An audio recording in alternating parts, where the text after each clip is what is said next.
Basisnya yang keempat tentu saja adalah fondasi dari negara hukum. Karena hukum inilah yang menjadi kesadaran para pendiri bangsa ini bahwa kita bukan membentuk negara kekuasaan yang menjadi makanan sehari-hari kita saat ini dengan berbagai penggunaan hukum yang dipakai sebagai alat politik. Tetapi ketika sudah masuk pada kepentingan keluarganya, tiba-tiba ada juru bicara KPK yang mengatakan dia bukan PNS, dia bukan pejabat negara. Saya bukan PNS, bukan pejabat negara juga diperiksa buktinya. Ya kan? Tapi kata Bung Karno itu bagian dari pengorbanan terhadap cita-cita, ya kan? Itu hanya karena nomor handphone saya. Nomor handphone saya dikirim oleh Pak Adi ke seseorang yang di kemudian hari dia menjadi tersangka. Saya tiba-tiba dipanggil 2 kali oleh KPK. Saya tanya, ada duit nggak ke saya? Nggak ada.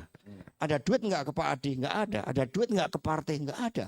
Lalu buat apa dipanggil? Sementara nyata-nyata ada pesawat miliatan jet seperti itu tidak dipanggil sampai saat ini dengan alasan PNS dan kemudian bukan pejabat negara. Itu kan diskriminasi yang luar biasa, ketidaksetaraan yang luar biasa di dalam praktek hukum itu sendiri.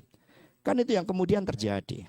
Nah, maka kembali tadi praktek-praktek negara hukum dari aspek budaya hukum, kemudian profesionalitas aparat penegak hukum, netralitas terhadap kepentingan-kepentingan politik yang mencoba mengendalikan dari setiap proses hukum. Kemudian bagaimana keadilan itu betul-betul diwujudkan.